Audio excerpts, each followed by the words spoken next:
Documentos. Radio Nacional de España. Memoria de un olvido. Ramón Gómez de la Serna. Los dátiles saben a nostalgia. Al ponernos al oído aquella caracola, escuchábamos ruido de mar y gritos de náufragos.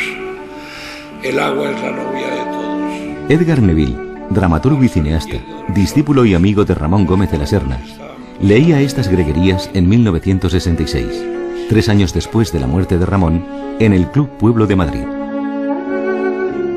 Os podría señalar centenares de greguerías, pero solo voy a recordar algunas para comprender lo que yo quiero decir, cómo en ellas hay más poesía que otra cosa, más que imagen literaria, más que sorpresa literaria. No hay nada que entristezca tanto a un niño como el notar que el tío vivo comienza a detener su velocidad. Francisco Umbral, escritor. Hay una greguería de Ramón, soberbia por otra parte, que dice: el murciélago es el Espíritu Santo del demonio. En el retrato tópico para la posteridad, Ramón Gómez de la Serna ha quedado definido como el autor de las greguerías. El notable novelista, de contundente personalidad, Tomás Salvador, ya fallecido, que tenía 44 años en 1963 cuando muere Ramón, escribió: Nuestra generación no ha conocido a Ramón Gómez de la Serna. Ramón debió de ser como un embudo que por un lado tomaba la vida y por el otro soltaba greguerías. Personalmente las greguerías me aburren mentalmente. Vista una, vistas todas. Lo curioso es que es muy difícil hacerlas. Lo he intentado y a la media docena me repito o caigo en los aforismos de la codorniz.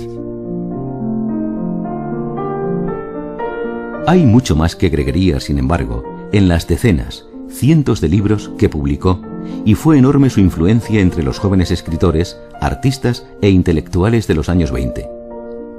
Casi todo ese Ramón fue víctima de un sepultamiento historiográfico.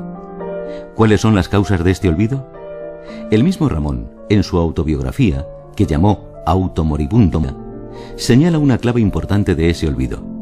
Lo recuerda Joana Zlotescu, responsable de la edición de las obras completas del escritor para Círculo de Lectores Galaxia Gutenberg. Decía en Automoribundia: mi obra no existe. Dice él que tuvo que luchar demasiado por poder vivir, para poder escribir realmente el gran libro que él hubiera querido escribir. Pura Fernández, investigadora del Departamento de Literatura Española del Consejo Superior de Investigaciones Científicas y autora de la bibliografía para esas obras completas de Ramón, añadía: es un conjunto de elementos en los que podemos valorar también lo biográfico, podemos valorar lo político, podemos valorar también esa literatura personal y a veces inaccesible también, que lógicamente le resta público, pero también obviamente ese deseo del propio Ramón de formar una generación, él solo, de no poder identificarse, no querer identificarse con nada y de tener conciencia de esa unicidad casi, ¿no?, de su persona y de su obra.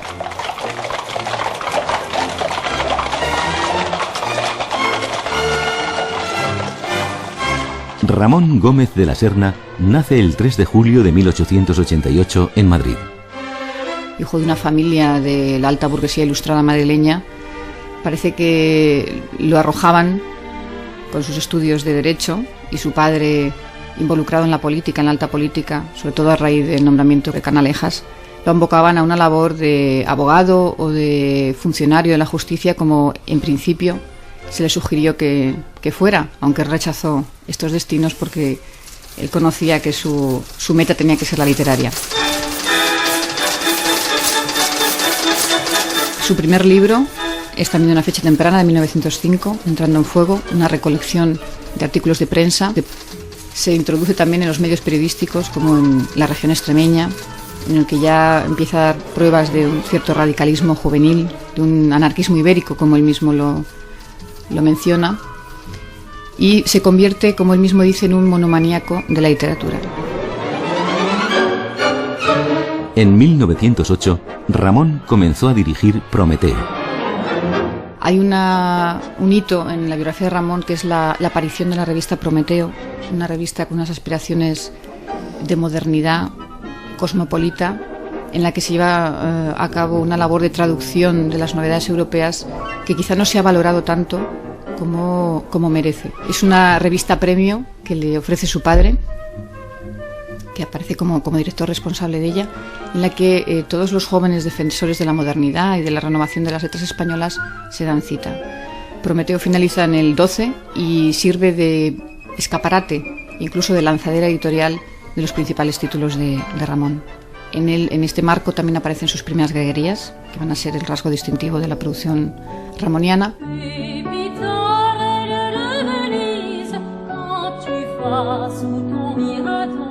Durante 2 años, 1909 y 1910, Ramón reside en París, donde toma contacto con las denominadas vanguardias, entre ellas el cubismo.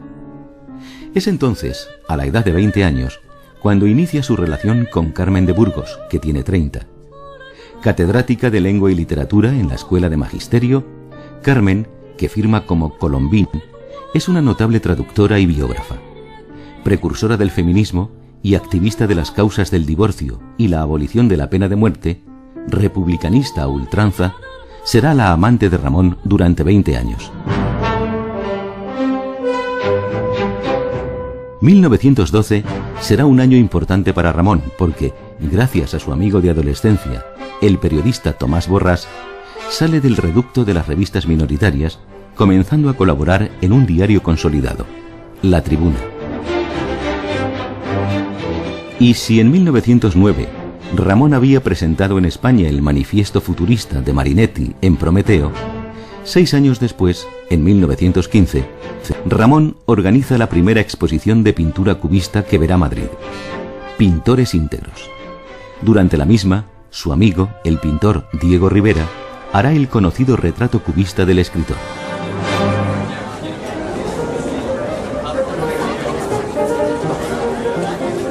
Ese año de 1915, Ramón lanza la primera proclama de la tertulia del Café de Pombo de Madrid, que él presidía, y que había arrancado en 1912. Rafael Flórez, amigo y biógrafo de Ramón, habla de Pombo, de la calle Carretas de Madrid, donde se encontraba.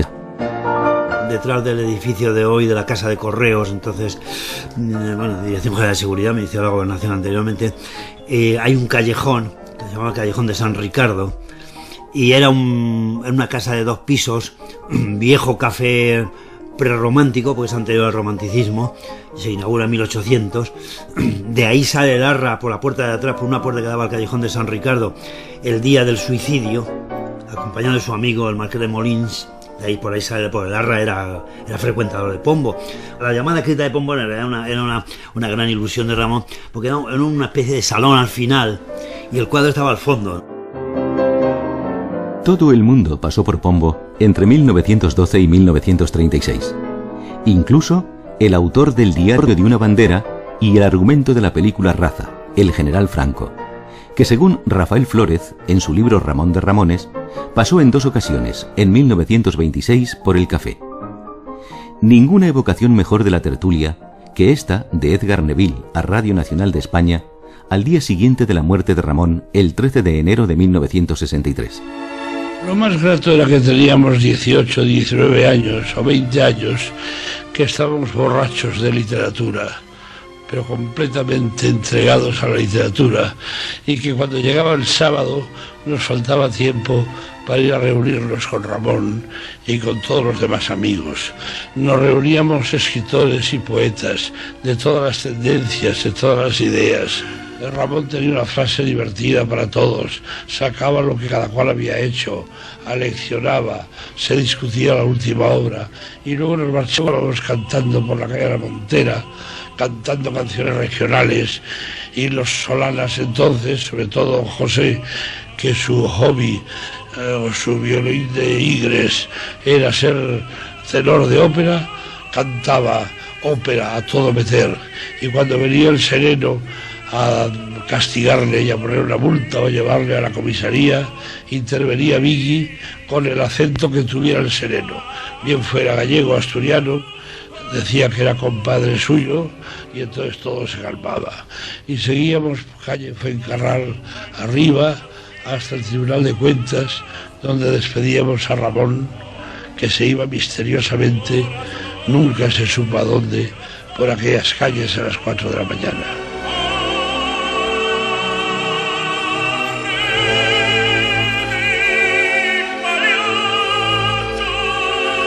Durante los años de la Primera Guerra Mundial, Ramón viaja por algunos países de Europa y publica en 1917, entre otros libros, su primera recopilación de greguerías. A menudo, en las greguerías, Ramón contempla con mirada poética los meros objetos cotidianos, las cosas. No era el único. Francisco Umbral. Los formalistas rusos, que son una generación anterior a la Revolución, muy joven, y con la que luego ya se ocupó de acabar Stalin en su momento, uno por uno, pero que algunos tenían mucho talento. Hay uno, Osip Mandelstam, que hablando de las cosas, dice: «Ah, sagrado Egipto de las cosas», que es una frase muy bella que revela todo un Egipto que estudiar, que explorar como los egiptólogos en las cosas de cada día, en las cosas que nos rodean. En 1922 fallece su padre. Ramón dilapidará su parte de la herencia en un proyecto fallido en Estoril. Después vuelve a viajar por Europa, cuando, con epicentro en París, se despliegan las llamadas segundas vanguardias, o segundos ismos, entre ellos el surrealismo. El surrealismo no es más que un sistema metafórico constante. Dice André Breton, padre del surrealismo: si una mujer camina detrás de ti insistentemente por las calles, no te asustes, es la noche que sigue tus pasos. Este tipo de escritura hacen continuamente, es la creación verbal continua. La presencia española de eso es Ramón Gómez de la Serna, que fue famoso en toda Europa y estuvo en contacto con los vanguardistas, con los ultraístas, con los surrealistas. Avanzan los años 20. Pura Fernández. La carrera literaria de Ramón es imparable, a la vez que la alterna con la labor periodística en La Tribuna, en El Sol, en los principales periódicos republicanos. Se lanza también a experimentos novelescos, volatiliza los géneros, hace sus falsas novelas, incursiones nuevas en el teatro, desastrosas como en Los Medioseres, todo ello mezclado con viajes a París, con traducciones de sus principales obras a numerosos idiomas europeos. Cuando se le nombra también el cronista del circo americano, quiero decir que es una labor muy polifacética y muy imbricada también en la sociedad del momento. Es un hombre conocido y con una relevancia pública que parece que es ahora también lo que prima entre los intelectuales del momento. Atento a todo lo nuevo, Ramón presta atención al cine. En 1925 aparece Cinelandia, primera novela española dedicada al mundo de Hollywood.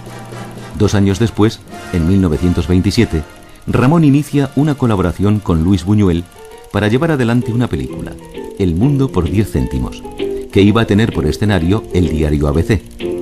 Su argumento: un día de la vida en el mundo reflejada en un diario. Ramón y Buñuel es una pena porque pudieran haber elaborado entre los dos una obra maestra. No se sabe exactamente qué pasó, por qué no se hizo este proyecto común de un guión, de varios guiones de Ramón, no me extiendo, de varios guiones de Ramón puestos en escena por Buñuel. No se sabe por qué. Se dice, bueno, aquí han escrito sobre este asunto Román Gubern, Sánchez Vidal, hay mucha bibliografía en torno al tema. Se ha hablado de un cierto efecto disuasorio por parte de Dalí. El caso es que el proyecto con Buñuel no cuaja. Es una pena para mí, de verdad, es una tristeza que ellos dos no hayan podido encontrarse más allá de unas cartas y de las espléndidas palabras que pronuncia Buñuel en torno a Ramón Gómez de la Serna en Mi último suspiro, cosa rara que yo sepa de lo que he leído hasta ahora, porque nunca se puede decir que Ramón acaba uno de leerlo. Ramón no habla de Buñuel. En 1928, Ramón interpreta un monólogo para el cine, para una empresa que quería dejar constancia fílmica de una serie de personajes de la época. No consiste más que en un monóculo sin cristal. Monóculo sin cristal con el cual yo veo las cosas de relieve y anotando todo lo que tienen de extraordinario. Monóculo sin cristal es la obsesión de mi servidumbre porque no comprende cómo se puede usar durante el trabajo. Para los salones tengo como invención de última hora el monóculo de Nuevo Rico. Monóculo de Nuevo Rico que brilla bajo la luz espléndida de las arañas y que le da a uno un tono de varón de algo. En 1929 presenta en Madrid la primera película sonora de la historia del cine, El cantor de jazz. Interviene después en la película Esencia de verbena, de Jiménez Caballero. Los diarios de aquellos años fotografían a Ramón dando conferencias montado en un elefante o sobre un trapecio. En estos años irá cristalizando una imagen frívola de Ramón que después acabará interponiéndose, en perjuicio del escritor, entre el lector y su obra. En cuanto al malabarismo, en cuanto al aspecto circense, claro, la gente se quedó en esta parte porque esta parte circense de Ramón, digamos que no es correcta, que ahora lo voy a rectificar, corresponde a la época de gran gloria ramoniana. O sea, hasta 1928, 1928, siendo el año cumbre de gloria de Ramón en París. Corpus Varga tiene un artículo espléndido, el rey Ramón, ¿no?, reinando en el París de 1928. Ramón es víctima de su propio personaje. Hay una cierta dimensión frívola que le ha venido añadida, pues también por su faceta de hombre público, de conferenciante, vestido de Napoleón, vestido de torero, con su baúl del que va extrayendo todo tipo de elementos inimaginables, toda esa exhibición que hace de su mundo interior, de su despacho apelmazado de elementos del rastro, pues eso ha apartado a mucha gente de sus libros y le ha dado esa aureola de, yo no le diría personajillo, pero de personaje incómodo por ser benigna con él, ¿no? Realmente me parecía un autor incómodo, un autor inclasificable, ideológicamente inclasificable literariamente, pero sobre todo muy poseído de que él era un artista y de que tenía que construir una imagen de artista. Entonces eso en algún momento bloqueaba el acceso a ese otro personaje que estaba construyendo a través de su literatura. En 1929, Ramón estrena su obra de teatro Los medios seres. El estrepitoso fracaso le lleva a marcharse, casi a fugarse a París. Y no solo, sino con la hija de su amante Carmen de Burgos. Tampoco esto favorecerá su memoria. También existe una cierta aureola de escritor amoral o de personaje amoral, su relación, por ejemplo, con Carmen de Burgos, una mujer mayor que él, que tenía, por supuesto, su tertulia y su prestancia literaria, incluso después su relación con la hija de Carmen de Burgos, que causó tanto escándalo con la huida de Ramón a París, pues son algunos matices biográficos que también para un sector del público y de la crítica resultan molestos. Ramón había comenzado a colaborar en 1926 con la empresa radiofónica de Ricardo Urgoiti, Unión Radio. En 1929 protagonizó el primer reportaje de calle en directo desde la Puerta del Sol de Madrid. En 1930, Unión Radio le instala un micrófono en su propia casa, desde el cual habla a los oyentes de todo lo que le da la gana. Yo sé hacer el canto del gallo, que es una cosa que casi todo el mundo sabe, pero estas otras cosas más sencillas del corral, por ejemplo, este despertar en la tarde caliginosa de todo el gallinero,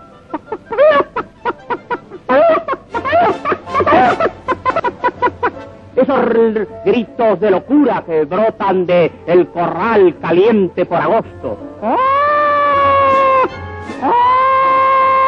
Que son alboroto de todo el pueblo, que son la raya con que se señala toda la dimensión del paisaje.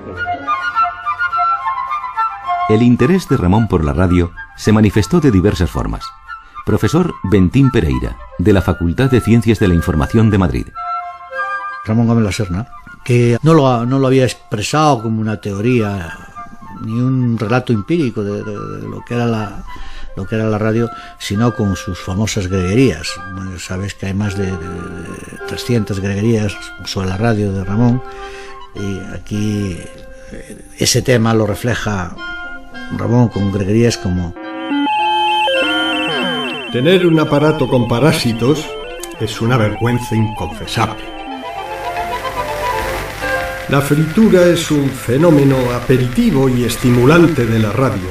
Se recibe el ruido de las sartenes lejanas que fríen huevos o rajas de merluza impregnadas de demasiada agua. Tengo que además que significar que Ramón fue el primer personaje mundial de la radio que hizo reportajes desde el extranjero. Tenía un programa que se llamaba Cartas habladas desde París, que eran reflexiones que hacía sobre acontecimientos que ocurrían en el país, y las mandaba en aquellos rollos de cera, en aquellos cilindros de cera, a Unión Radio, que eran retransmitidos por lo tanto en diferido y como un reportaje. Estoy muy descontento con la prueba anterior, porque no da toda la potencia de mi voz y es necesario que toda la potencia sea registrada. Por lo tanto, si este es un micrófono poco obediente, lo dejaré sin postre mañana. Dicho esto, puedo aún encontrar algunas palabras que den al disco la impresión de mi voz. ¡Sereno! ¡Va! ¡Sereno! ¡Espera usted un poco, don Ramón! ¡Estoy abriendo aquí a otro vecino! Bueno, Pepe, cuanto antes, que hace un frío que pela. Estas escenas del sereno son las más potentes que hay en el mundo, vamos. Por eso hay serenos que han pasado la historia como grandes tenores.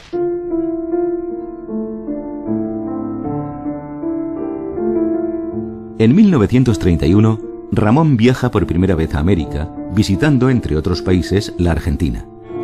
Allí, a sus 43 años, conocerá a su gran amor, Luisa Sofovich, que tiene entonces 28 años, judía, de origen ruso, divorciada y madre de un niño. César González Ruano dejó escrita la impresión que le dejó a aquella mujer cuando la conoció en Madrid a mediados de los años 30. La mujer definitiva para Ramón. Iba vestida siempre de negro. Era guapa y con una gran figura. De rostro un poco triste, con una tristeza que no era suya, sino una tristeza de raza. Y llevaba el negro pelo partido en bandos. Tenía algo de gran sonámbula, de mujer que no estaba nunca físicamente donde estaba, y que continuaba entredormida una existencia milenaria y errante. Ramón publicará ese año de 1931 un libro importante, Ismos.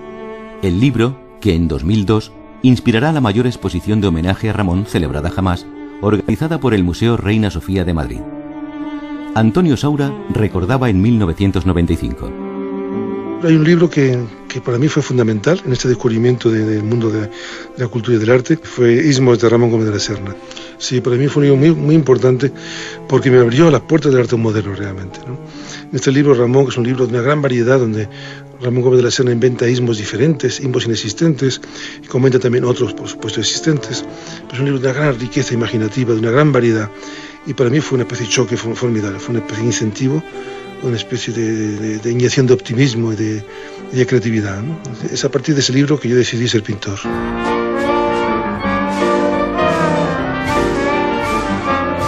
Las vanguardias habían entrado en España, y con ellas la polémica. Es sabido que el español, donde no llega con sus argumentos, llega con la punta de la espada. Y hubo quien por entonces definió el vanguardismo como una confabulación internacional de los eunucos, con Gide, Proust y Cocteau a la cabeza. En medio de aquellas polémicas, es fácil de entender que no todo fueran elogios para Ramón.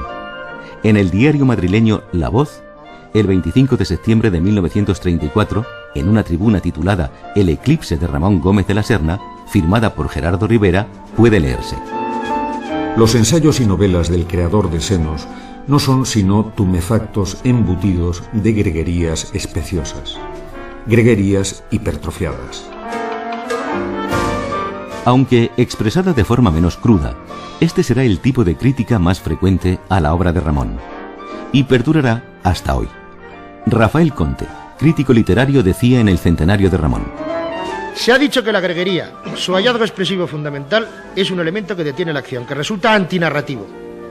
Y ello es cierto, pero solo para una narratividad tradicional, que era precisamente lo que Ramón no quería hacer. Y no solamente eso, sino que su constante manejo del humorismo también distancia, lo que perjudica la recepción de la ficción. Pero ¿acaso no intentaba precisamente distanciar para contar más libremente y para dejar más libre a su lector? Tomó actitud en pro de la República en la época de la República, estuvo al lado de la República varios años. Después, cuando el Frente Popular se alejó de la República, bueno, su amistad con Ortega, comentaban, hay cartas, hay momentos de comentarios entre los dos, no es eso. En fin, es un tema muy controvertido que, si tuviera yo tiempo, me gustaría un día poder escribir no sé si una biografía, pero un ensayo sobre todas estas desgracias, desventuras, digamos, de Ramón Gómez de la Serna.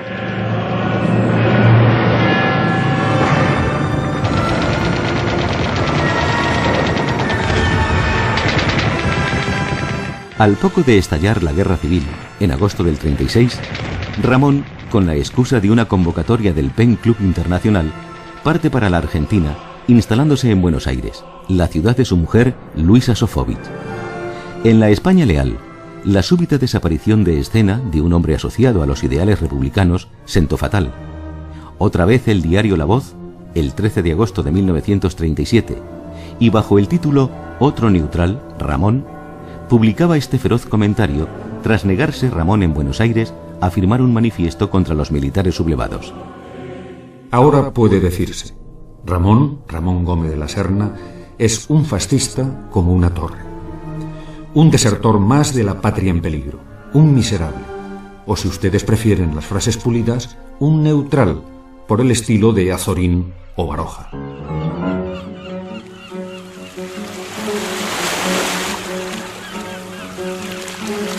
José Ignacio Ramos, falangista, agregado de prensa en la Embajada de España en Buenos Aires, y que logrará para Ramón, en 1944, una colaboración en el diario Arriba, del que era corresponsal, recordaba a su amigo Ramón en 1978. Recién llegado de España, fue un recibimiento muy grande el que se hizo aquí. Dio conferencias en un centro que había de la señora de Salsinena, de Amigos del Arte, alternando con Ortega y Gasset, con Pérez de Ayala, con María de Maeztu. Dio conferencias y tenía magníficos contactos con todos los españoles que habían llegado aquí, que a la sazón estaban aquí.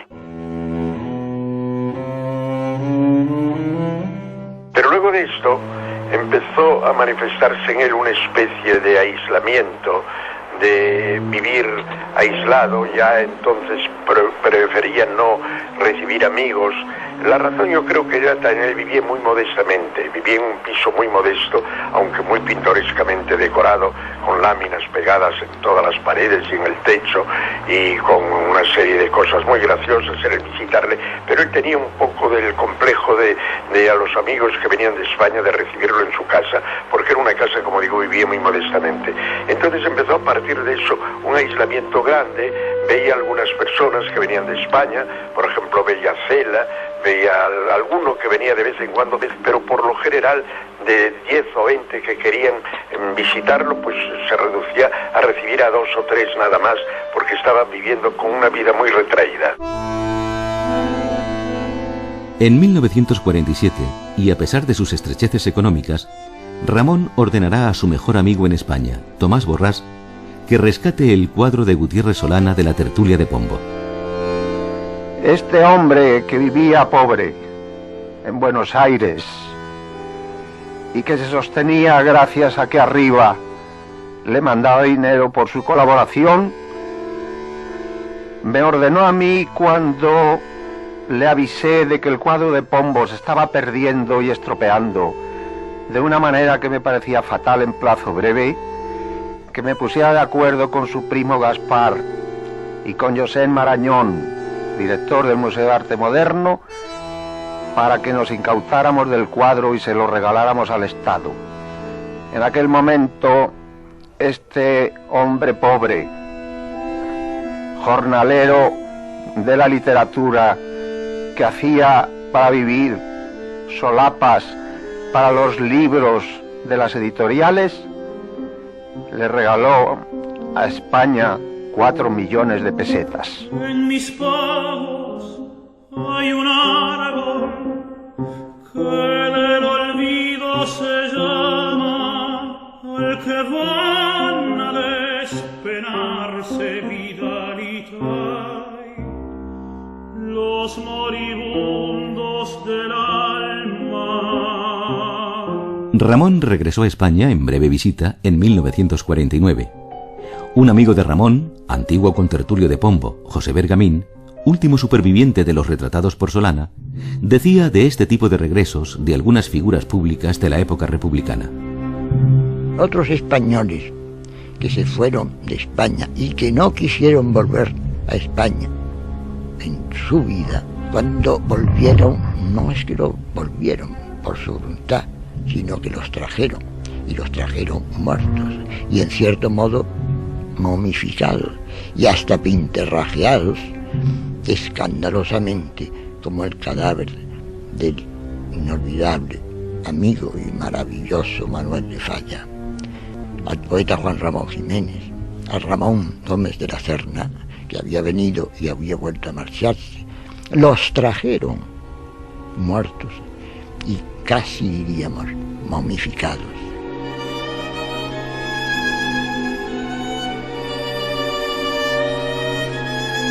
El periodista y escritor Rafael Flórez, amigo de Ramón, autor de la biografía Ramón de Ramones, fue testigo del paso de Ramón por Madrid y de 2 noches de tertulia con Ramón en un café de Pombo de contertulios muy diferentes a los de los años 20.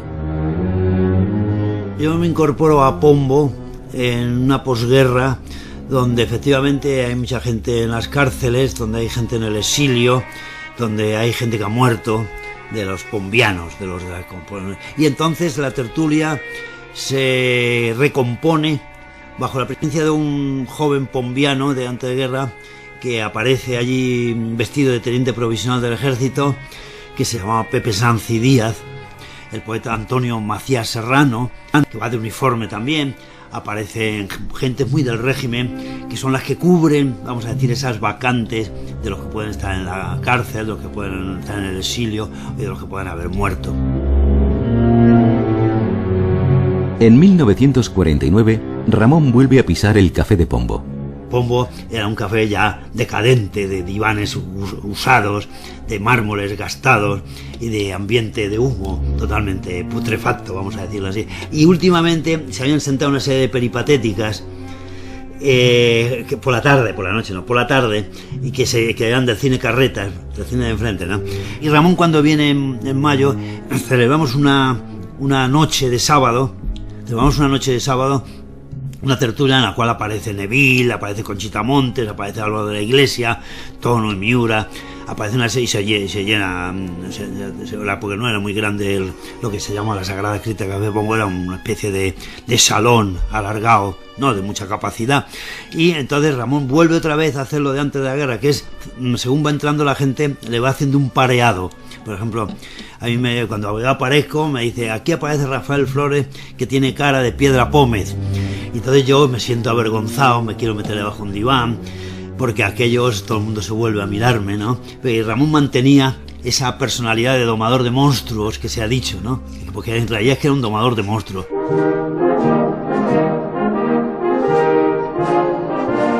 Ramón visitará en el Palacio del Pardo a Franco, de la mano del entonces director general de propaganda del Ministerio de Educación, Pedro Rocamora. Entonces, ya metido en el lío, porque le trajo Rocamora, que era un falangista cerrado, metido en todo el follón, le dijeron que te quiere recibir el caudillo. Y esto, que desde allí lo hubiera rechazado, ya aquí en Madrid, en el follón, aquel que le habían organizado, pues bueno, digo, ¿y cómo hay que ir a ver a este señor? Y le debieron decir que con smoking o así. Él se fue al rastro y se compró un smoking viejo, que le estaba pequeño porque Ramón estaba muy gordo, y se fue con aquel smoking viejo a ver a Franco.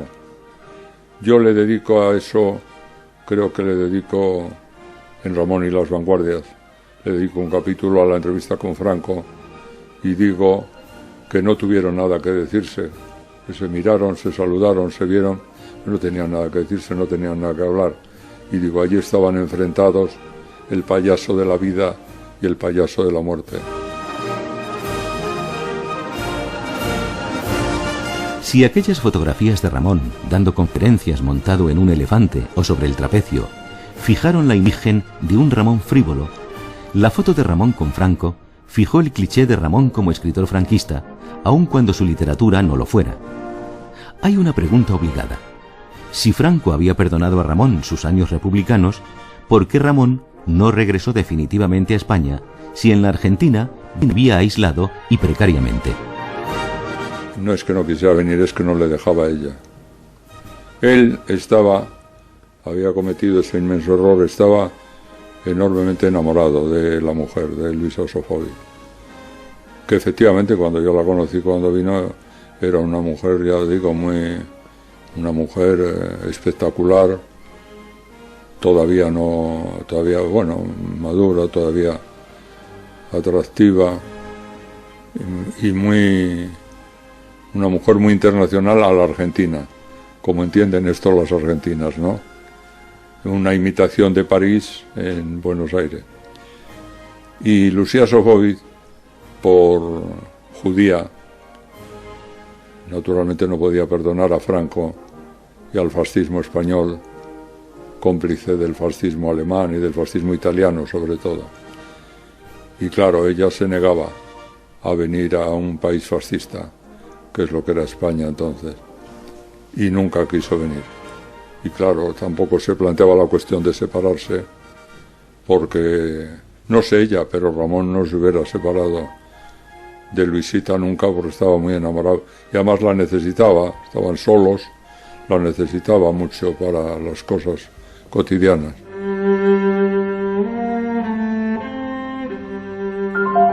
Aquel rey Ramón de París de 1928 se había convertido muy pronto, tras instalarse en Buenos Aires, en rey destronado.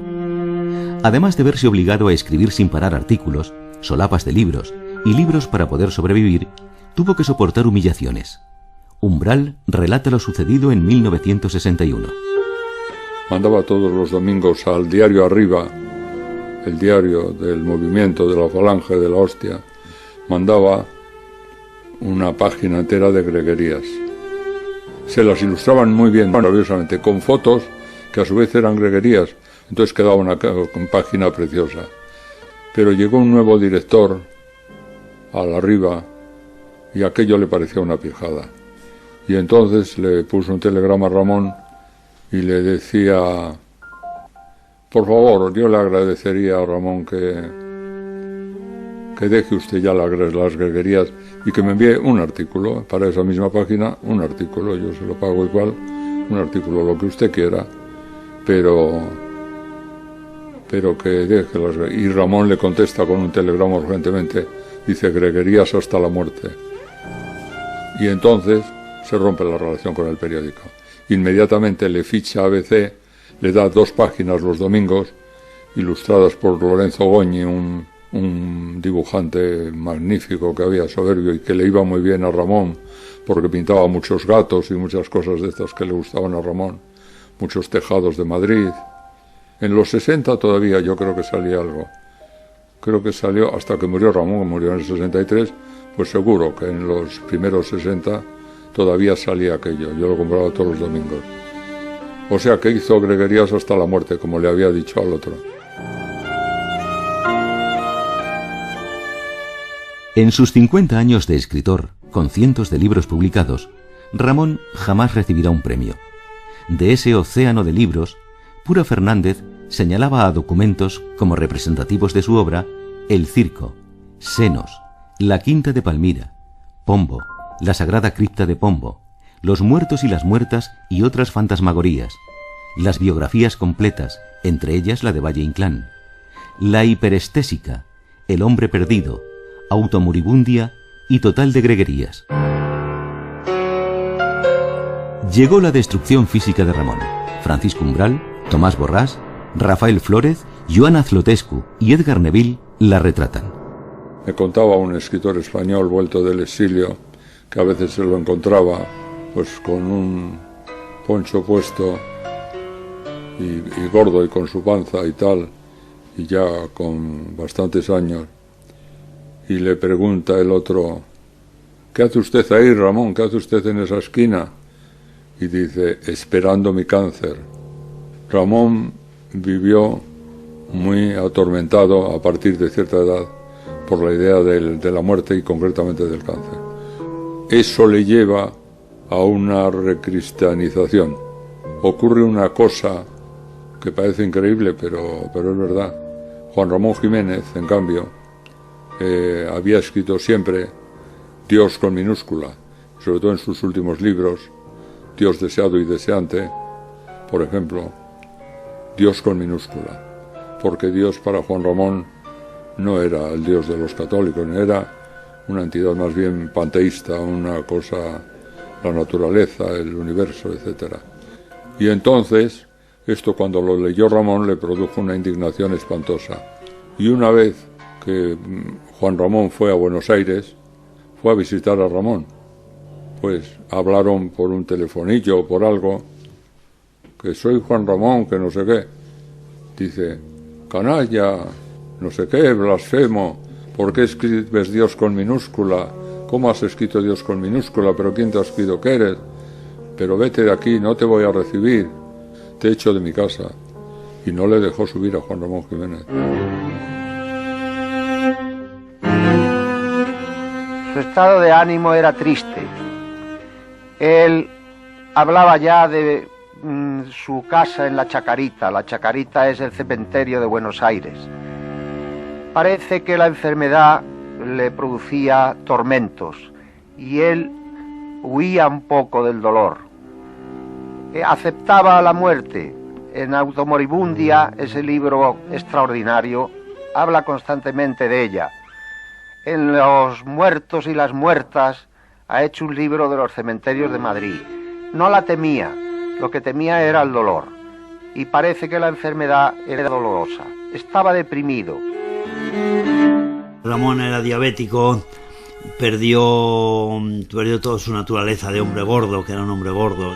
La cara aquella de burgués satisfecho, redonda y rechoncho como era Ramón, en los últimos meses de su vida, la cara de Ramón se afila, los ojos se le vuelven inmensos e inmensamente tristes, y es el final, de hecho, que Ramón, el hombre perdido por bueno, tal como decía del hombre perdido de su propia novela, de la novela publicada en 1947, es el hombre perdido por bueno y por inocente, por ingenuo. Es un final injusto, qué duda cabe, pero es injusto humanamente hablando y hablando desde el punto de vista de Ramón. Hija de hermano, ¿cómo vas cantando? Toda la tierra te escucha conmigo. Ramón era en sí mismo una greguería suya, esa en que habla de un farol estropeado que se queda solo en la noche, silbando como un tonto. Cuando todo está callado, cuando se han agotado los que hacen ruidos imprescindibles y los que hacen el ruido innecesario, queda alguna noche en los barrios antiguos un farol que tiene carcomida la espita de gas y que silba una canción monótona con una sola nota o burbujea una frase incomprensible que no se nos antoja el verso romántico a la luna, o a la emoción de la madrugada. El escritor debe ser un mártir de sí mismo, que sangra por la mano derecha, escribió Ramón en una greguería. Con los pies sangrantes, consumidos por la gangrena, el 12 de enero de 1963 falleció Ramón en Buenos Aires, tras agravarse su estado general como consecuencia de un largo proceso diabético mal atendido.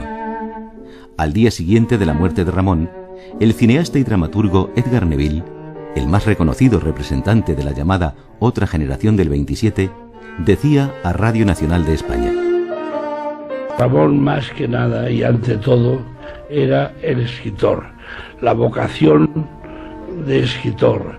Él no ha dejado la pluma ni un momento en estos 50 años que está escribiendo. Naturalmente, los que hemos sido sus amigos y sobre todo los que hemos sido sus discípulos, que es toda mi generación, porque todos nosotros hemos aprendido no ya a escribir, sino a ver las cosas como las veía Ramón, que hasta él no habían sido vislumbradas por los anteriores. Por eso para nosotros hoy es un día de un luto sincero y profundo. Era sobre todo un poeta y en las letras su significado ha sido ser el primero que ha mezclado, que ha llevado el humorismo a la sublime altura de la poesía. O sea, el único que se atrevió, el primero que se atrevió, no es que se atreviera, es que le salía natural a que sus greguerías, a que su prosa tuvieran al mismo tiempo gracia y estuvieran impregnadas de poesía. Gaspar Gómez de la Serna, escritor, primo de Ramón y autor de una de sus primeras biografías, decía un año después de la muerte de Ramón: creo que solo en pequeña parte ha sido conocido, sobre todo por el público español, pues la mayoría de las obras en las que este cambio se hace patente han sido escritas y publicadas en Buenos Aires, desde su fantástica Automoribundia hasta los últimos de sus libros, más o menos autobiográficos, como son Las cartas a las golondrinas y Las cartas a mí mismo. La relectura de estas obras contribuiría evidentemente a sacar a Ramón del tópico casillero de humorista en que suele situarse. No todos los obituarios fueron elogiosos. Josep Pla, refiriéndose a Ramón Gómez de la Serna como el señor Gómez, escribió en la revista Destino: se trata de un escritor de alcance solo local madrileño y de popularidad gacetillera. Es un fenómeno literario totalmente ficticio. No tiene que ver con las gentes, las cosas. Escribe palabras, una vasta palabrería, pero detrás de las palabras no hay más que puro vacío.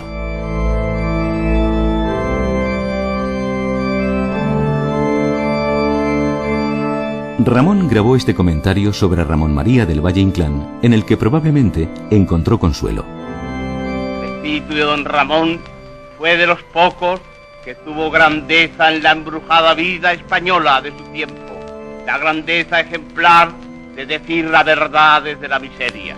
Porque el artista, si no puede variar la poquedad de la época que le ha tocado pasar, tiene que defenderse de ella hasta que, podrida su sangre por esa época, así murió Valle Inclán, la deje sellada con su crítica.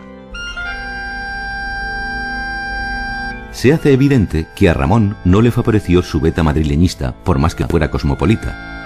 Tampoco ayudó a Ramón, como apuntaba su primo Gaspar, que buena parte de su última obra, publicada en Argentina, quedase casi inédita en España. Tampoco favoreció a Ramón su foto saludando a Franco y esos últimos largos años de presencia pública en el diario falangista Arriba. Tampoco contribuyó a acrecentar su prestigio el hecho de que la llamada otra generación del 27, la de los dramaturgos y humoristas, los Neville, Jardiel, Tono, Miura, López Rubio, se proclamase heredera de Ramón durante el franquismo. Mientras ellos lo acaparaban, el genuino 27 de los narradores y sobre todo de los poetas, los Lorca, Cernuda, Alberti, Alexandre, tanto o más herederos de Ramón, permanecían silenciados en el exilio exterior o interior. Todos estos elementos, aunque no solo ellos, interfirieron en el reconocimiento de Ramón como personaje clave en la renovación de las letras españolas del primer tercio del siglo. Rosa Chacel lo expresaba así en 1987. Realmente la novela que debía ser nueva novela española es la que parte de Ramón. Ramón Gómez de la Serna fue nuestro gran precursor.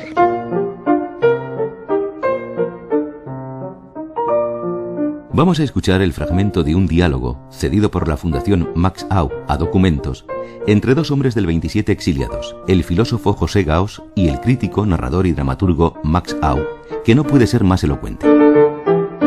Gómez de la Serna fue un poco así como el maestro de las jóvenes generaciones, es de vanguardia un poco en todos los aspectos.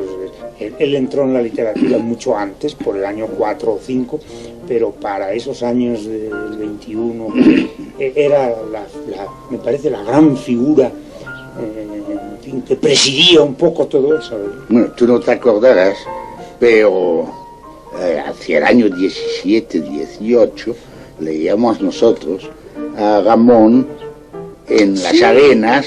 Sí, por eso te digo. Pues, leíamos Senos, Senos, el Circo, las Greguerías, el tomo de Greguerías.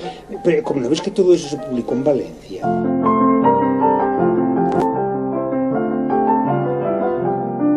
El crítico literario Rafael Conte resumía el alcance de esa influencia en 1988, en el centenario de Ramón. En toda la generación del 27. Y además esto lo reconoce Luis Cernuda. Eso es evidente. Pero lo que más ha contribuido Ramón a perfilar es la metáfora, la asociación de palabras que tienen un contenido poético evidente y que esto los del 27 lo aprovecharon muchísimo. Y esto el primero que lo hizo, y a través de la greguería lo hizo constantemente, es Ramón. Bueno, queridos cofrades, os prometí volver, por lo tanto, callaremos. Rafael Alberti, último superviviente de los grandes del 27, le dedicó un soneto en el que el reproche político da paso a la admiración literaria. ¿Por qué franquista tú, torpe Ramón? Elefante Ramón, payaso harina, Ramón zapato, alambre, golondrina, Solana, Madrid, pombo, pim pam pon, Ramón seno, Ramón, sapó, melón. Tío vivo, Ramón, pipa pamplina, sacamuelas, trapero, orina, esquina y conde en porcín sobre tras, Ramón. Ramón, columpio, múltiple vaivén, descabezado, tonto, ten sin ten. Ramón orquesta solo de trombón, Ramón timón, tampón titiretero, incongruente, inverosímil, pero Ramón genial, Ramón, solo Ramón. Voy a decir una palabra más importante, lepidopterólogo.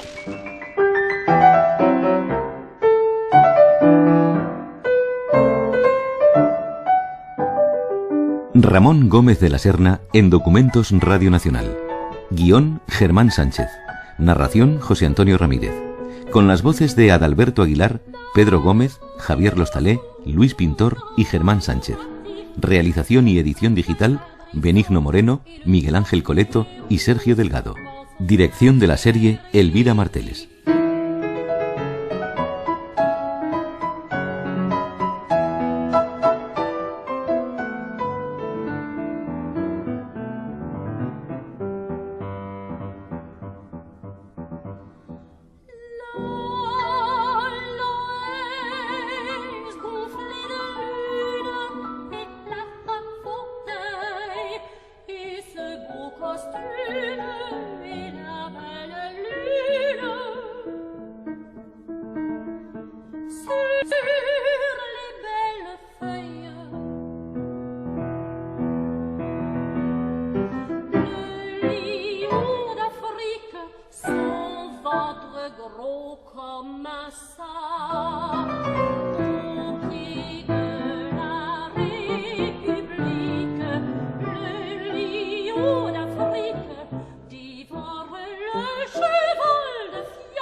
Oh